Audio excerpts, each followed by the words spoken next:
There we go. Second episode of season 2, and today we have Jeff Rechtman.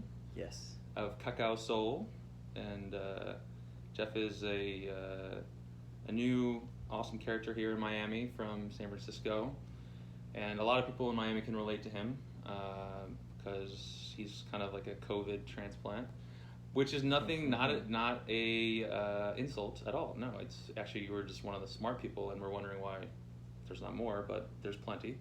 So we met actually at there was like a vegan fest in Virginia Key, and I went over there with some friends, and it was cool. I was like, I was a little underwhelmed by, I wish there was more vegetables. Like, I really love vegetables, like roasted vegetables.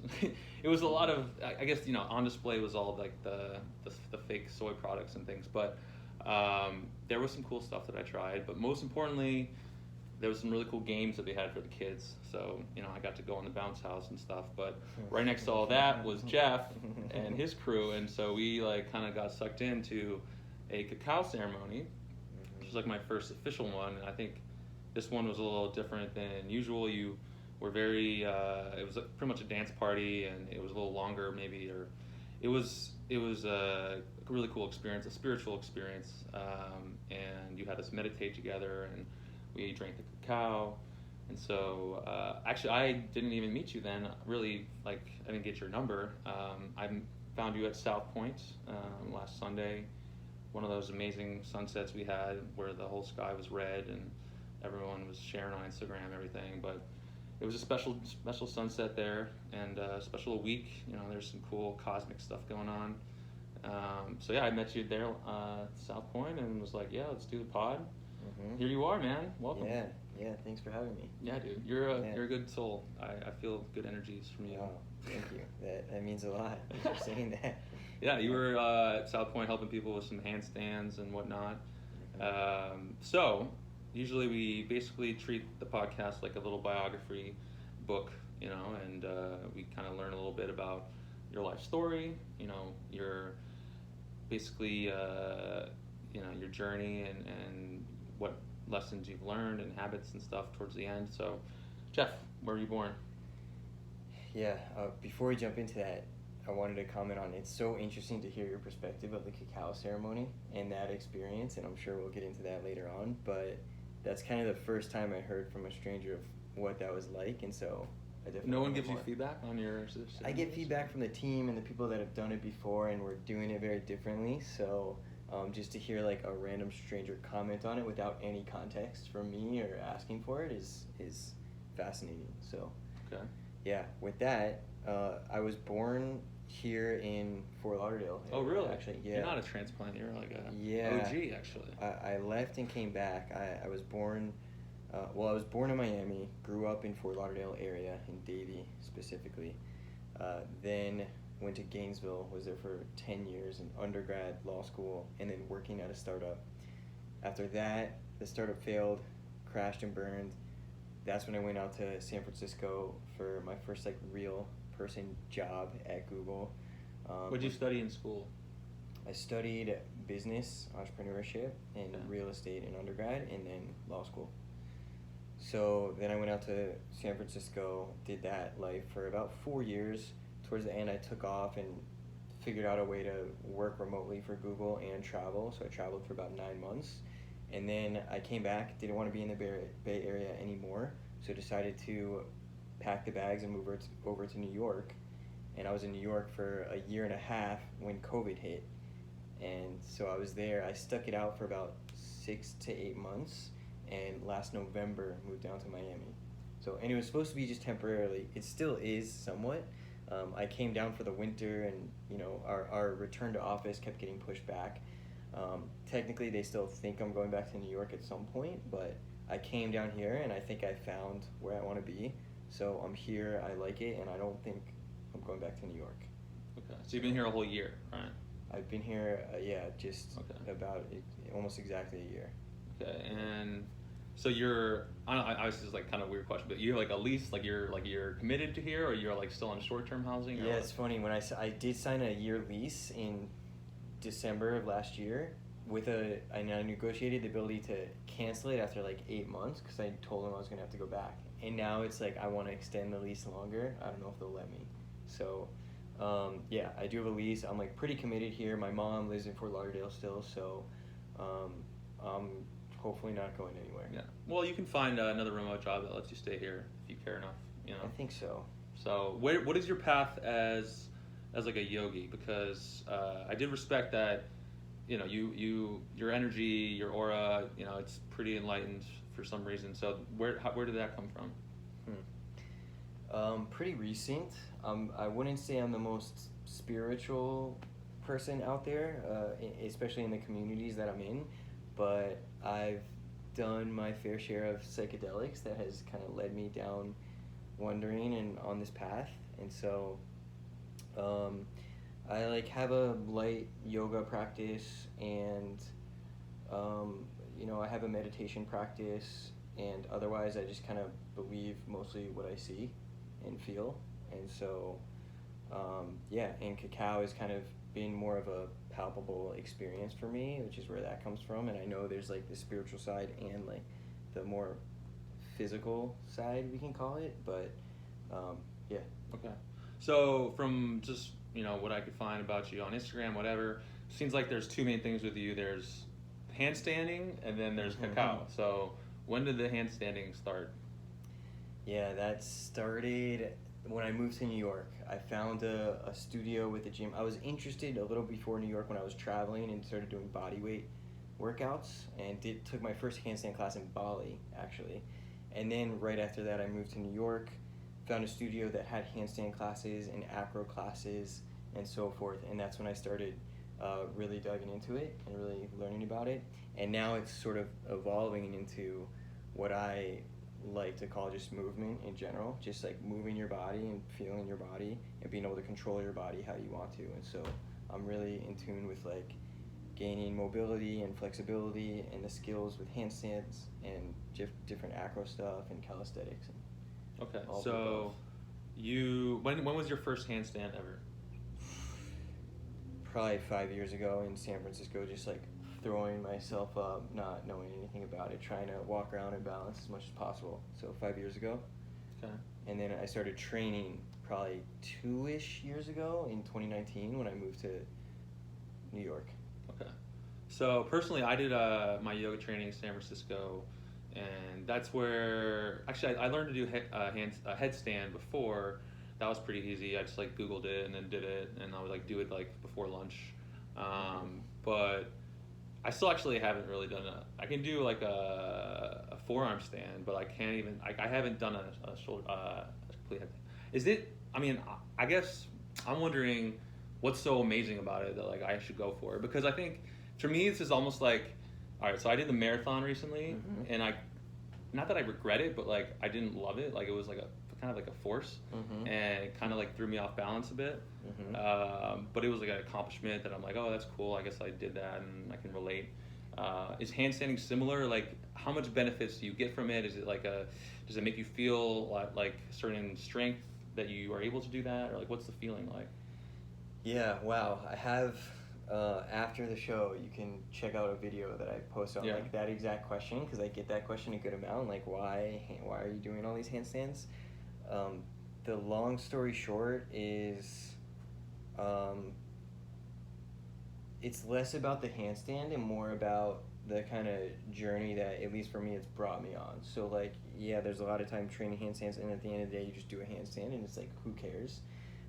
But just the discipline involved in the training, and then like the community that you get from being around people who care about this stuff, and then like the health benefits you feel, and you feel strong, and you have these like moments of gains, we'll call them, where you like accomplish new goals, and you hold a handstand, and then you next time you feel yourself balance, and you can control yourself a little bit better, and there's all these wins that you get, and you realize it's not like there's no like do a handstand, it's just a never-ending journey of like just improving yourself, and kind of you go from handstands to press to handstand push-up to one-arm handstand. You could go forever, and it's just all the effort involved with that is like the fun and the beauty, and it just changed my life so much when this became like what I care about. My life changed from, spending my Friday nights going out to the bars and drinking and socializing in that way, which is great. I had a lot of fun and still do that occasionally,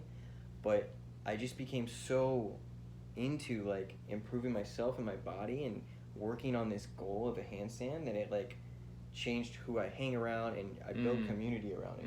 And so that's like the benefit for me. For sure. And I think, well, the beautiful thing about a handstand is like you do it and you're like around other people doing it, and whereas like for me, like a marathon is kind of like a really solitary endeavor where you end up having a lot of time by yourself training, and so I think what you're doing is a little better, but it's kind of similar it seems similar to me. It's like this catalyst, it's like this this challenge that transforms you, right? And so how far can you walk on your hands? Do you walk around like? Yeah, actually, I don't know. I haven't like checked that. I don't even train walking much. Like for me now, the goal is more of like holding a completely still handstand. That's like finding the balance and silence and being upside down. And so I guess like I time it sometimes. My record is like a minute in 20 seconds or so, like something like that. So yeah. Okay. And so when I saw you do it on Instagram or whatever on your videos, it seems like it's really a core challenge as well, right? Your core has to be really good for it to get up there. Yeah, that's right. Yeah, it's a lot of shoulder strength and having the mobility to like find a stack and like line up basically all the bones, so you're kind of. You want to do one right now for us? Ooh, I'm not really warmed up. I could if it was totally necessary. But... I mean, that would be pretty cool, dude. Like, all right, let's go. Are you gonna do an after? Oh god, I can do a headstand if you really want me to. Yeah, if that's a challenge. All right. Oh man, I'm not warmed up. Let me see what I can do.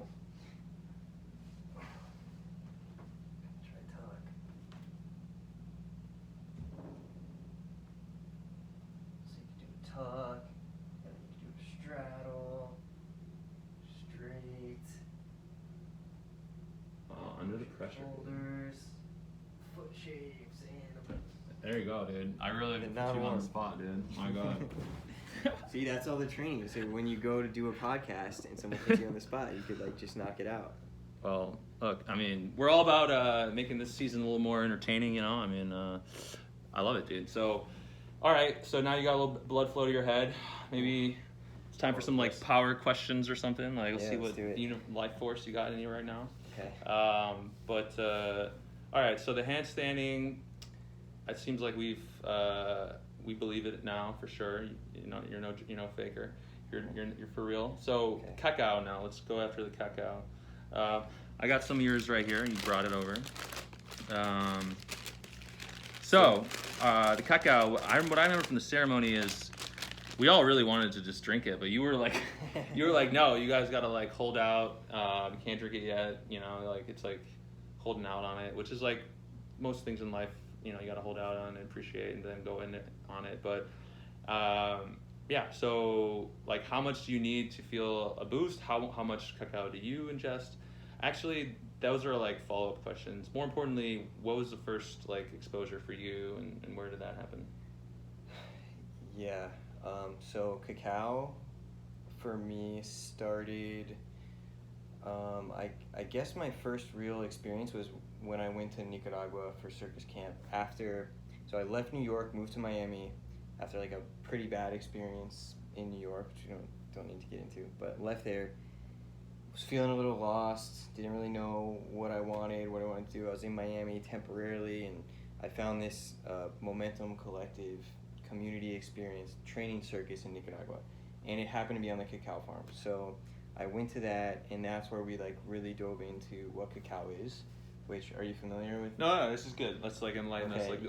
Like break down the Wikipedia into like a 2-minute spiel. Yeah. So the brief is cacao is a fruit, grows on trees, and it's the fruit that makes chocolate, right? And chocolate is cacao, but mixed with like sugar and milk and all these chemicals and so forth that make it not as healthy. But if you ever heard of dark chocolate being like good for you, that's because it's cacao.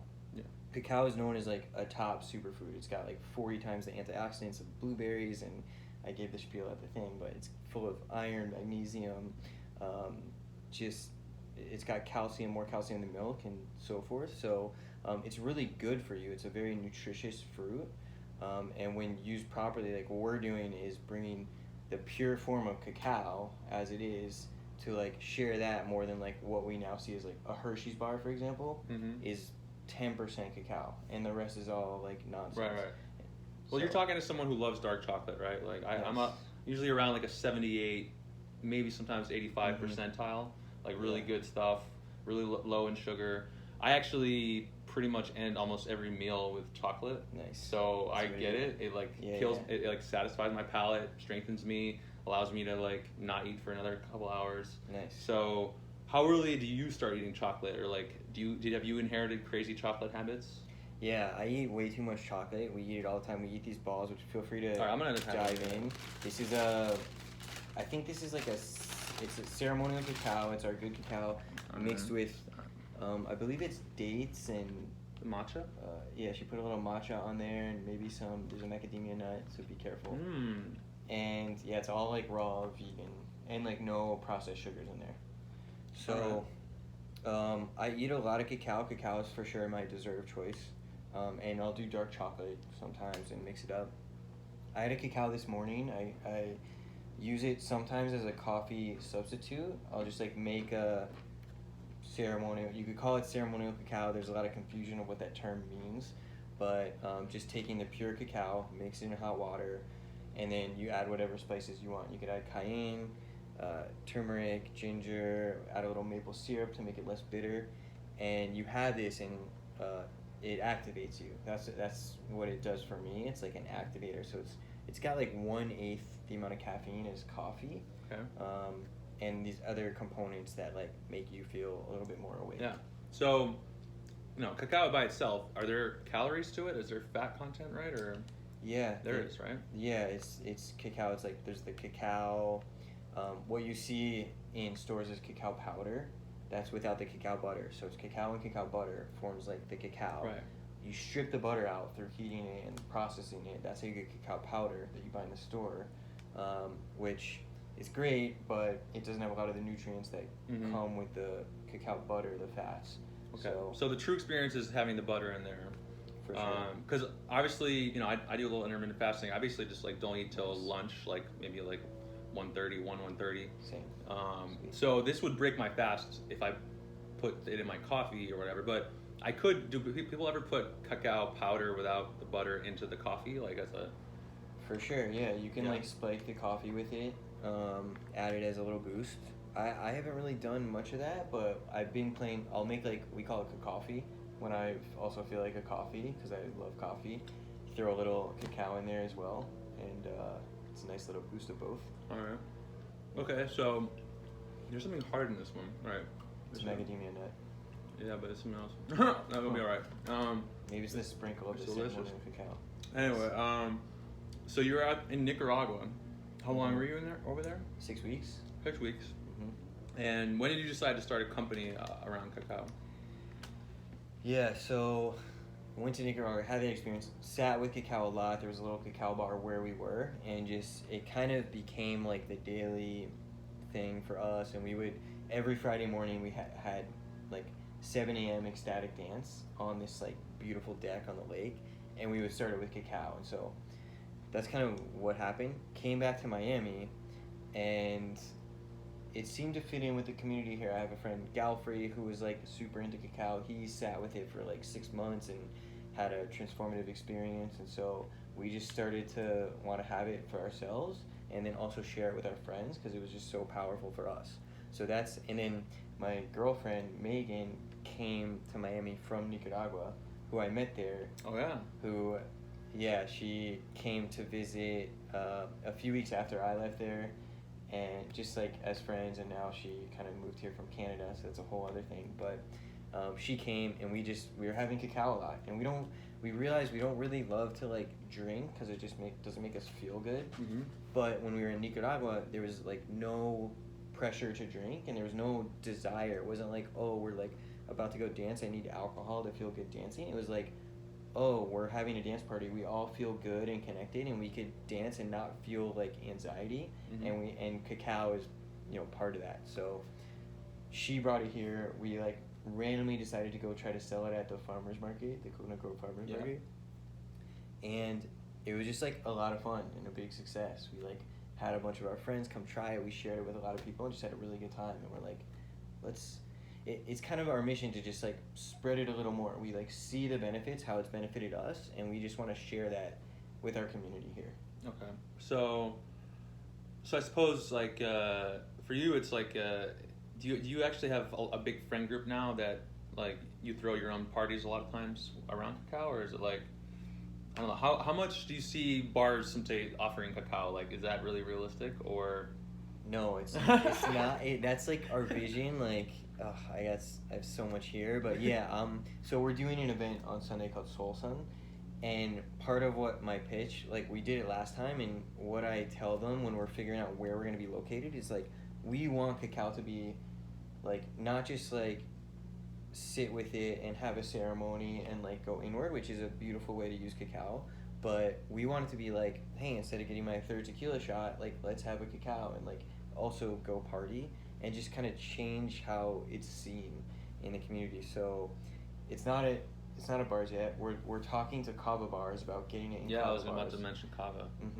And I have a dream of like having my own little cafe that's like a movement studio that offers cacao and other healthy foods, and then is also around like movement based. So TBD on that. Okay. So what's your opinion on cava compared to cacao? I haven't had a lot of cava. I don't know much about it. They have one at South Point right near you. Yeah, I've been there and I've tried cava. I haven't really noticed much of the effects, so I can't speak. Probably didn't have enough of it. Yeah. Yeah. It'll give you a hangover though. That's one of those things. That's why anything that gives me like a really bad hangover, I tend to avoid. But yeah, I don't know. I guess I'm already a big believer in chocolate. Your thing you gave me was delicious. Nice. Yeah, where do you see yourself in 5 years with this company? Like you having a store? Is there a lot of competition in the marketplace? I'm assuming like for cacao. So yeah, our 5-year goal is that Howard Schultz comes and talks to us and tries to, buy us out, and we say sorry, but Starbucks is not really our thing. But we start buying all the Starbucks stores. But for now, we're just there is some competition. There's some ceremonial cacao purveyors around. It's expensive, and there's not a lot. And I think a lot of the kind of branding or marketing around it is more for the like. It's a very niche market of people who are like using it as like the traditional way of plant medicine and sit with yourself. So our vision, what's different for us, is we see this as like a wonderful plant medicine you can use, and it's healing and heart opening, but it's also like really fun. Like have cacao and have a little dance party. And this is maybe what you experienced a little bit of. No, you were quite the leader of the dance moves, man. Thank you. I even wrote a few of the moves down. I was like, I gotta try that, because sometimes I teach yoga and like there was some stuff you did that was like funky, and I respect, man. And interesting. You got a bunch of strangers dancing together that I didn't think that was gonna happen, but we were getting pretty loose out there. Yeah. Nice. So in terms of like events, where do you see yourself throwing more and more events? I know you said you're throwing something Sunday. Like, how many people are you thinking to come to that? Yeah, so Sunday's a pretty big event. It's Soul Sun. There's probably a couple hundred people that pass through. Saturday we go to the farmers market. We're also just started doing a thing called Movement Wednesdays. Movement is an organization that does like free dance classes because they believe the power of dance helps heal people. And they're starting to do it every Wednesday, ecstatic dance, and we're providing cacao at that event on Wednesday.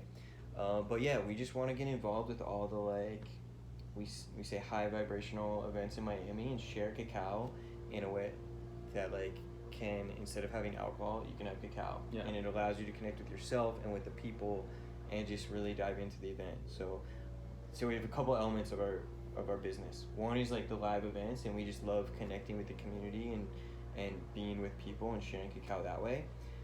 2, we want to like build a online business of like a way to sustain the company by like sharing cacao more broadly. So we do that through an online business, and we're building out our website and gonna have an Amazon way you can purchase our cacao that we like get from the farms we lived at in Nicaragua. Right. So it's like really good stuff. And then the third for me down the road, if Cacao can take on as we like hope it does, where it becomes, you know, a equivalent or looked at next to like coffee or alcohol or whatever it may be. I want to have a cafe. I want to have like a cool space where you can go have a cacao. I call it like the second coffee of the day. Like have your coffee in the morning, but in when you need to pick me up at 2 p.m. instead of having another coffee that might like give you the jitters and keep you up late, go have a cacao. Like get a little creative. It wakes you up. It gives you a boost. And like sit in a nice space where there's gonna be plants, and then you go from there to like our little yoga or movement or handstand class and so forth. So that's like the ultimate goal for me. Right. So after coffee in the afternoon, I do like vanilla chai with like a banana, an apple. I guess I could fit it in, but like, are you, besides the balls, you guys got like actual like the drink, like little like shots or whatever, like Yeah. what's the plan for that? Yeah. So that's a tricky one. We make the drink. It's like fresh, and we bring it to the events and serve it. It doesn't have a super long shelf life. It has like 3 days. Oh, really? In the fridge, yeah, because we don't add preservatives or anything. So Okay. when we look into like putting it on the shelf at Whole Foods, for example, we'd have to add preservatives to make that happen. Why does it go bad so fast? I don't get that part. Because it's fresh fruit, I guess. I don't know. So you're actually getting the cacao fruit like delivered from Nicaragua here? We don't get it in the fruit form. We get it in the form of like paste is what they call it. It's like a brick, like a kilo brick of cacao that they take. There's the fruit, and in there are the little beans, and they ferment those beans, and then they grind it in a melanger into the paste, and that's what we get, the form paste. So you get paste delivered. Okay. But it's still like it's got a shelf life to it. So we find that we haven't run like the scientific tests on it, but we've done the research, and yeah, it's good for like 3 days or so. Okay. So I remember actually my first time having real cacao fruit was in Colombia, near the mountains of Santa Marta. Just went up there. There was like this what do they call the coffee farms up there? I forget it. Finca? Yeah. A finca. Finca. Yeah, it's like Finch, I think. Actually, I was looking for the best coffee up in the mountains there. I kind of forget what it's called, that area, but and then this like guy from like Sweden or something like tagged me as a complete tourist, and he was like, "Yo, you should come with me." And he had like a 4x4, and I was like, "All right, I'm coming with you." And he brought me all the way up to the top of the mountain to his like farm, through like the most terrible roads ever. And I was like taking a video of him the whole time, and then he showed me around his farm, and then we hiked all the way to the top of the mountain, and then had like fresh cacao on the top of the mountain. Nice. He had cacao and coffee? Yeah. Nice. Yeah, it was amazing. Yeah. And yeah, like I actually had never had chocolate as that fruit. Now I think a lot of people haven't either. I mean, how long does the fruit last, conserve? Yeah, you're right. It's like a lot of people don't know what it looks like. Yeah, they're like surprised. Like, what chocolate comes from that? Like, yeah, and even when we say cacao, people don't know what cacao is or how. They're like, "Is that chocolate?" And we get really interesting questions, which I didn't know a year ago before I had it. So it's totally fair. The fruit, so it's like it looks like a little pod, like a little football. You break that open, you could like smash it on the ground, and then there are these little beans that are they kind of look like lychees. They have like a little white. Yeah, it's like looks like it's very milky, more than you'd expect, because you're like, what, like they didn't add milk yet, like why is it all milky? But like it is, like it is, yeah. And you could eat those, and it's good depending on what you get. It's a little bitter though if you eat it in the pure form. And those, I mean, you could buy cacao pods around here, and they last for I don't know a couple weeks. Once you open it, it'll probably expire quicker, but I don't know, like, so there's not a big market for people eating those like fruits like right off the tree, like no, because they're not that tasty, and they probably I'm not sure how they digest. I kind of forget what happened. We ended up having some adobo right after or something, so I can't say how I digested it, but well, that's really cool. It's definitely it's great to support obviously the farms in these developing countries, right? So do you guys like obviously have direct relationships with the farmers? Like you like pick from a variety of farms, or do you have one main one that you work with? Yeah, so there's a variety, and you're right, like the cacao industry is like actually a really messed up industry, and there's a lot of corporate greed and issues happening. Like if you get cacao from Africa, there's a lot of like slavery in their cacao farming over there. So it's important when you're sourcing cacao, wherever you get it from, like if you can know where it comes from. Generally, Central and South America have like more ethical cacao, and so we focus on farms that have like sustainable practices that are ethical, in that like the farmers are paid a fair wage for what they're doing, and yeah, just treat the cacao fairly. There's like different strands of cacao trees to focus on, and the original, they're native to Central and South America, but if you go to the cacao farms in Africa, that's where they like genetically modified them to produce more fruit, but they have like worse flavors and less nutrients. So that's what you get in like the Hershey's bar at mass scale. So those are just some facts to be aware of. There's a lot more there for another podcast, but yeah, the farms we get to is through a close friend who we stayed with in Nicaragua, who like has his whole business set up there and like works with all the little micro farms around and gets the cacao where their groups are like hand peeling the little seeds as they go through the fermentation process. And like I saw the whole thing. They have like little melangers that like very small batch. They're like mixing the cacao, and it heats it up and turns it into the liquid, and then they form it into the paste, put it in like their little freezer in the back. So it's really cool to see it happening. The fermentation process, they have these like little wooden boxes that are about 3 feet by 3 feet, and they cover them with banana leaves, and that's where it sits for like 8 days, and they just go back there every few days and they rotate it. And you could, if you're near it, you can like smell the fermentation happening. It gets really hot and potent, and then you see them like lay out the beans on more leaves and let them sun roast. So it's like a really neat process where you can see what they're doing, and they put like so much love and care into this. They like the traditional sense of cacao is that it was used as a medicine. It was really important. The Mayans, I think, used it as a currency, and so it's very valuable fruit with a lot of strong traditions, and they maintain that if you see it happening. And then by the time it gets in our hands, it's a little different. So we're trying to like maintain the traditional sense of cacao and also make it more modern and appealing to our communities here. Okay. So if you had to describe these three things with 3 different words, this is like weird. I don't usually put people on the spot like this. All right. How do you describe the difference between coffee, cocaine, and cocoa? They're so like they're kind of similar. They're all stimulants a little bit, but like it's just like coffee bean is just like has less it has antioxidants. Like, what's the big difference between those 3? Because they seem like in the same family, right? Yeah, I think coffee has caffeine. So coffee has caffeine, and that's like the element that wakes you up. Cacao has what's called theobromine, which and a couple other components, like a vasodilator, so it gets your blood pumping. Okay. And that's where you get the effects of like what they say it's a heart opener. You like feel it in your chest a little bit.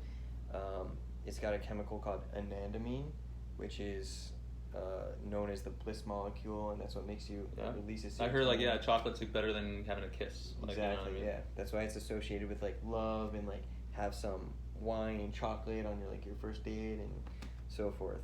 So it's caffeine versus like these other components, and cocaine. I don't know what's in cocaine.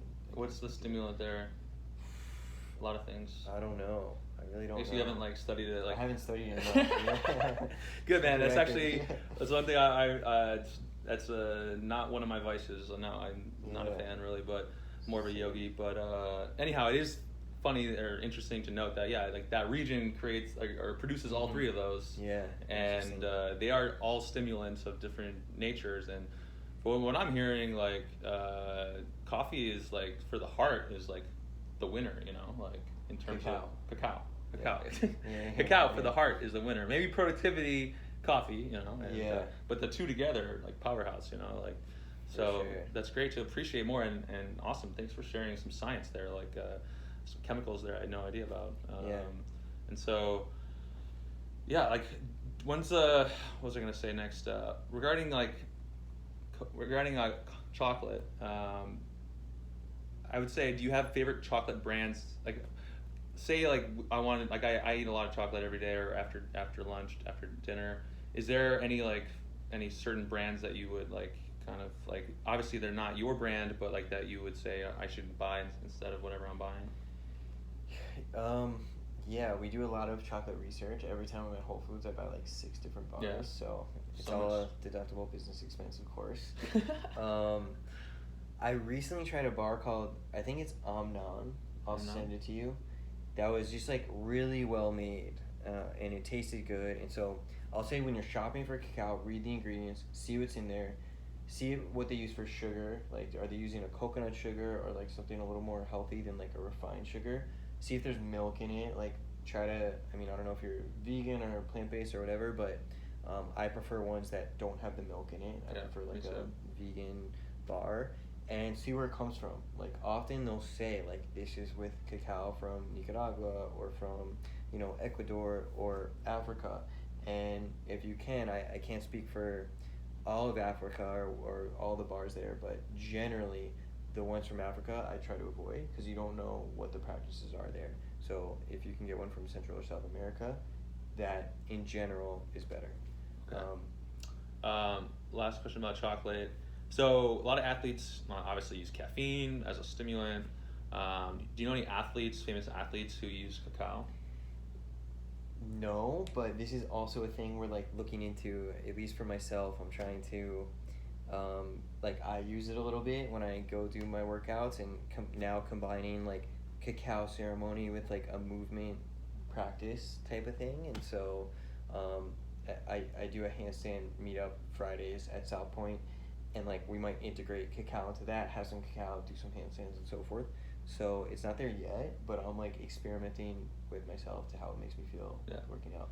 Well, I honestly ate so much crap when I did the marathon. Like they were just handing out so much crap that like I almost wish like chocolate was one of those things, but it wasn't. You know, it was just a bunch of crap. And so, but the bananas, I A lot of bananas. when I hit a wall and I just started eating bananas like no one's business, dude. It was bad. I was like not one of my finer moments. But all right, man. So. All right, I think we have a much better understanding of cacao, and I think we all should integrate. I mean, you do what you want, but it's an amazing way to end a meal, obviously. And so, yourself, Jeff, the character, what are some other good habits besides eating cacao? I mean, obviously, everyone is to a certain extent programs their life and their habits and whatnot and their rituals. I tend to be on like the extreme of programming things and rituals and having quarterly rituals, yearly rituals, monthly rituals. What are some of your healthy habits? Maybe start in the morning wise. Maybe besides even just saying, "Oh, I meditate," but like, what is something unique about you that you do? Yeah, good question. You brought up fasting. I'm big into intermittent fasting, so I try not to eat before like 12 or 1. So there's that. There's the like. Once I read like the quick synopsis of like the Miracle Morning, and that really stuck with me. So it's like chug a glass of water. I do that.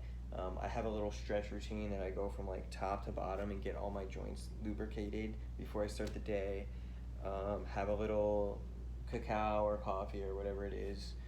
Sitting meditation. I try to like read my Kindle a little bit, and yeah, those are the dailies. I'm not too great at like writing the longer term personal goals. I have this like idea now that I'm gonna do a little life audit and see where I'm at and what I want to be doing, and making sure I'm like spending my time how I want to be spending my time. This is like my biggest thing lately is kind of the idea of just saying no and really doing what I want to be doing all the time.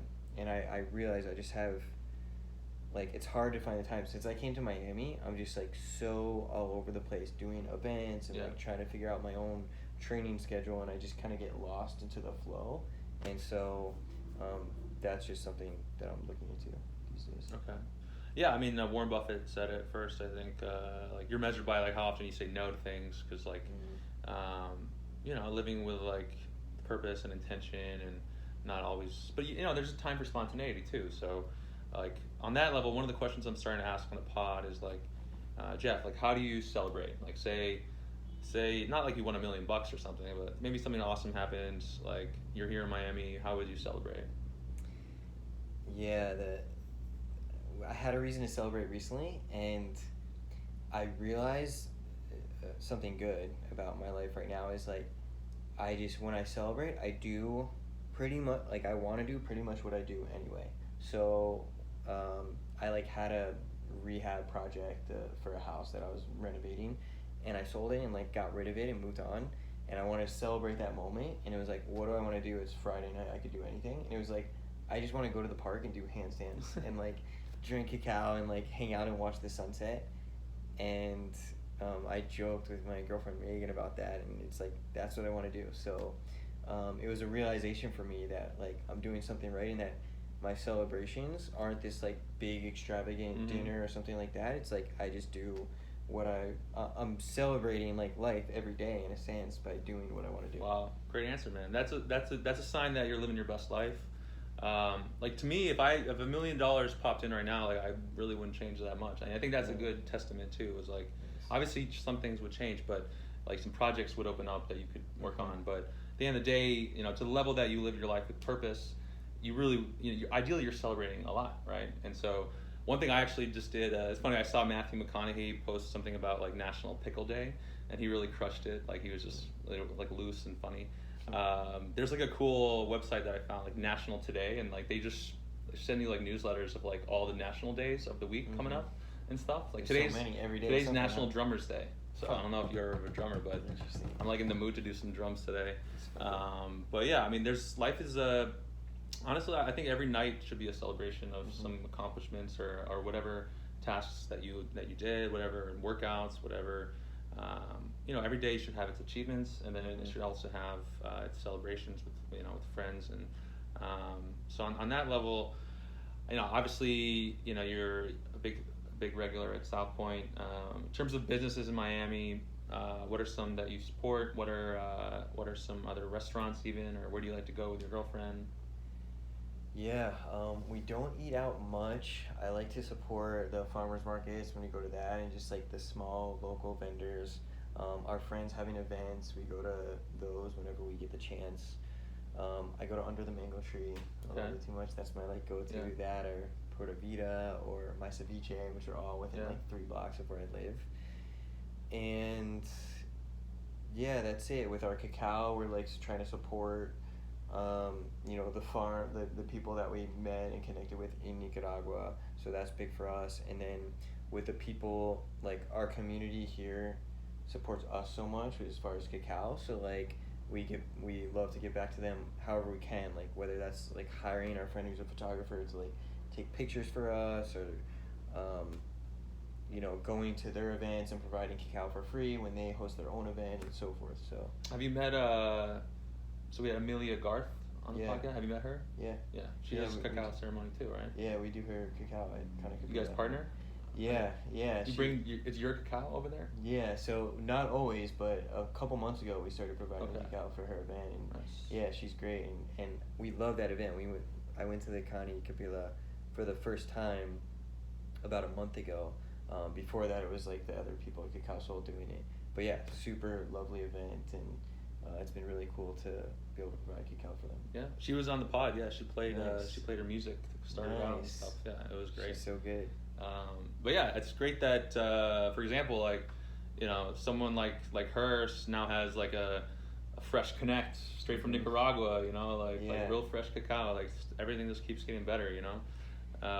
Somebody said it's great. Like there's something special happening in Miami right now, and somebody said to me it's like the year of the collab, and like I'm seeing all these different characters, as you call them, collaborate with we all have our different projects and things we love, and we're all connecting and like doing stuff together out of like love and support for each other. So it's like Emmy met us through a friend, and we're like, yes, we provide cacao, and so we help each other, and through that we met someone else who throws, our friend Lewis, who throws like full moon parties, and provided cacao with that. And then like we all get connected, and the Ecstatic Playground guys, we met them through one of the events that we went to, and we're going to throw an event with them hopefully at some point. And so it's just amazing to see all the connections and collaborations that happen. Well, it's a small town, compared to like LA, and then we really are the like center of the universe for like 6 months. Like we have the best weather in the world.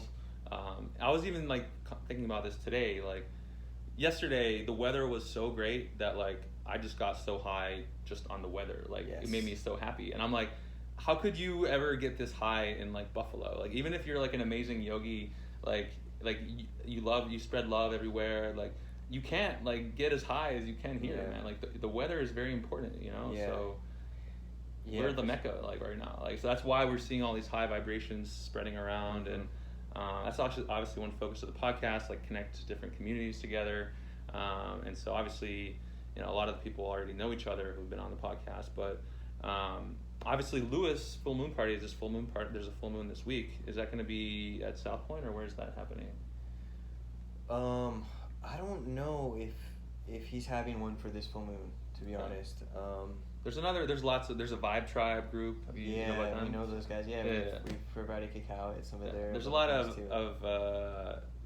vibers out there, and a lot of parties going on. So I'm probably gonna check one of those out. But yeah, obviously in your worlds of yogis, a lot of them I've probably already met, maybe down at South Point.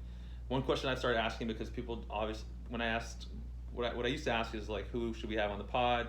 Everyone would just go right to like one of their team members or something. So now I go, who's your favorite like Miami celebrity? You know, like athlete or singer too. You know, because there's a lot of great singers here. Is there anyone you respect? Could be the mayor. Could be anyone. Wow. Good question. Because you gotta follow these people. You know, like you gotta follow inspiring people in your city. Open yourself to that joy and love and everything. So who do you follow? Who do you love? Like. I think if you could get, I don't know if he'll do it, Pablo, who like basically created the Acro Jam here 10 years ago. The Acro Jam? Was. Okay. Did you meet Pablo when you were there? No, not yet. Pablo's the guy. He's a super cool guy, like really talented movement person, who's always at the Acro Jams, and he's kind of one of the originators. And I see him like at Muscle Beach in the mornings, always doing his thing. He's like monkeying around and all the stuff, and also at the Acro Jams, he's really good and like super friendly, will help anybody out who's like trying to learn acro or handstands or whatever it is. So talk to him. I can introduce you. Okay, cool. Maybe he would do it. He's kind of like stays under the radar purposefully, but he'd be awesome to have. What's his last name? We'll find out. I don't even know. Yeah, next time I go to Muscle Beach, though, I'm probably gonna have a chat with the Raven, so he's gonna be on soon. I gotta be to interview the Raven though. You gotta run the 6 miles with the Raven. So who's the running with the Raven? Okay, the runners know about Raven. He's been running 6 miles like every day for like 40 years. He has his whole little crew. I was actually at his birthday party event at Sabor at one of the Cuban spots. But yeah, tons of characters, so there'll be no shortage. Appreciate you joining the club, man. Joining the fam. So you can take some highlights of you down at South Point now and add it to the reel. Nice. We'll take a nice picture of you. And yeah, man, appreciate you sharing the cacao and teaching us a bit about chemicals and honestly, like, just let this be excuse to anyone listening to have a little bit extra chocolate. Now that you know it's like a really good thing for you, and maybe you just extra feel the heart opening, you know, that it does. So thanks for coming by, dude, and with a high five, low five. For sure. Yeah, dude, see you around. Yeah, awesome. Thank you for having me. Yeah, dude. This was fun.